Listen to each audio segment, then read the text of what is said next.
Welcome to the program. I am your host, Andrew Wilkow. We made it. It's Friday, and fighting has resumed between Hamas and Israel because the Biden ceasefire allowed, Hamas to, regroup, rearm, redeploy. So way to go, Joe Biden and Antony Blinken.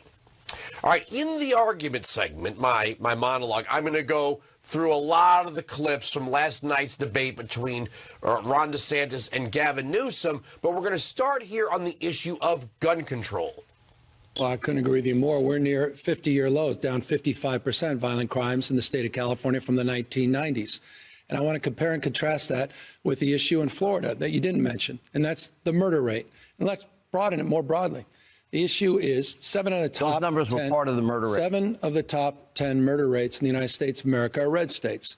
He has a 66% higher gun death rate than the state of California. He has a higher murder rate.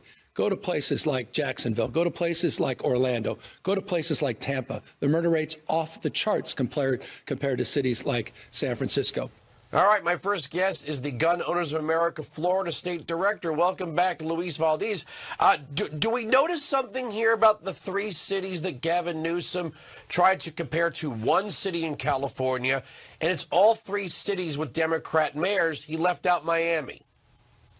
Yeah, that's always the most shocking thing. He constantly kept saying that Florida had a higher crime rate, which as a former 15-year veteran law enforcement officer in the state of Florida, I find that ludicrous and ridiculous because honestly, even though Jacksonville and Orlando to a degree have a higher crime rate per capita than the city of Miami does, Miami, even as a Republican-controlled city, and even the Democrat-controlled cities in Florida, guess what? The Democrat cities have no say in gun control because of state preemption, unlike how it's done in California, where you have the city of Los Angeles and Los Angeles County wanting to usurp people's Second Amendment rights there. Unlike California, in Florida, that doesn't happen. The law-abiding people are able to defend themselves, and because of that, we actually have lower crime rates, and more importantly, we don't let our criminals out on the streets like California does, and we don't prosecute law-abiding citizens defending themselves, unlike what California does. And just so you know, as we speak, there's a manhunt on the way in Los Angeles for a mass shooter that they started this morning. So San Bernardino, and it's funny, when we talk about gun crime in places like L.A., it's almost like they don't include drive-bys and gun and gang violence. Yeah, they are very selective in what they refer to as gun violence in Los Angeles, when in reality, Los Angeles is a criminal's utopia. And I hear this directly from my law enforcement contacts in LA, in the LAPD and the LA County Sheriff's Office, along with my own family that lives in Los Angeles. I have an uncle that lives in Manhattan Beach, and guess what? He flat out tells me the same thing. California is circling the drain. Everyone is leaving to other states for a reason, and they're not doing it because, they want more gun control. They were doing it because they want to be able to own a firearm, carry a firearm, and exercise their Second Amendment rights without any fear of criminal prosecution, unlike what's going on in California and what's going on in Los Angeles. We've seen it over and over and over again where innocent people are persecuted in LA. One thing they never tell us when they throw out these numbers, which we know are manipulated, and they start saying things like per capita, right? Because raw numbers are important, is they never tell us how many of these guns were purchased legally. Yeah, they never mention that, and when they always use the game of per capita, they always like to bring up how Miami, supposedly Miami has a higher crime rate. Well, per capita, if you made Miami and the state capital of Florida, Tallahassee, equal, Tallahassee has a higher crime rate than Miami, even though it has a lower physical population. And here's the reason why. Half of Tallahassee is a gun-free zone because it is it's FSU, Florida State University, and FAMU, Florida Agricultural Mechanical University.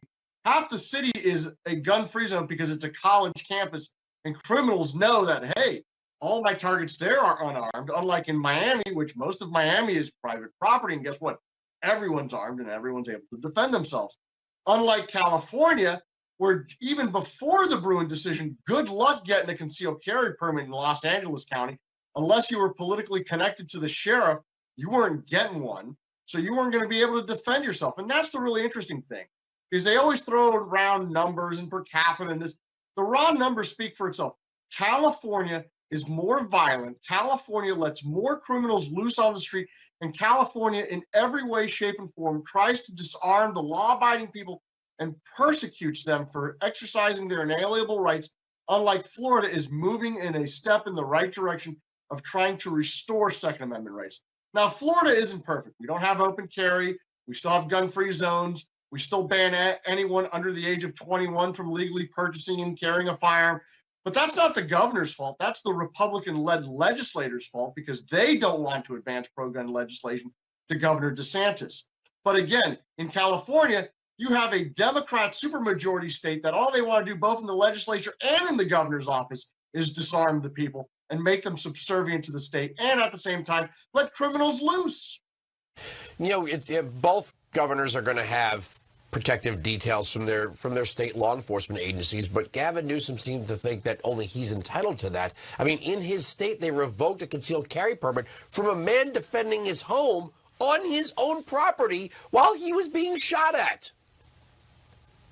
Yeah, that just shows you where Gavin Newsom truly thinks that the rights of the people to keep and bear arms really is in his worldview. He thinks that the people should be disarmed, and he thinks that it is the state that should provide protection. And since he runs the state, he gets to pick and choose who gets to be protected. It's no different than European royalty back in the Middle Ages during serfdom, when it was, look, either you tend my fields and my crops, or I'm going to leave you to the barbarian horde to be raped and pillaged. That's the same attitude that Gavin Newsom and his political ilk has. Unlike Governor DeSantis here in Florida, he pushed for permitless carry. He's pushed for open carry, and he flat out said that he would have vetoed the Parkland gun control bill that was passed in 2018 if he was governor then. We don't see Gavin Newsom making statements like that. We see Gavin Newsom making statements that he wants to disarm everyone and make them subservient to the state. And as a Cuban American, my family fled the despotisms of communism, and my Uncle Mario told me very simply that the people that are armed are free. People that are disarmed are slaves to the state. And that's what communist Cuba is. And that's what Gavin Newsom wants California to be, because guess what? He was all buddy-buddy with communist dictator. I always forget his name now, but, you know, that little insignificant commie pinko who rules over 1 billion people with an iron fist. That's what Gavin Newsom wants done in California. Xi Jinping. You know, the one other thing is that Gavin Newsom pretends they don't have mass shootings like in San Bernardino. They've had their fair share of mass shootings. I mean, I thought by making guns illegal, or at least near impossible to get, you were making everybody safe. Then if you have a gun-free zone, you should have almost no crime whatsoever, because if you say people can't have guns, then they won't have guns to commit crimes. I got to leave it there, sir. Thank you so much for joining us. Have a great weekend.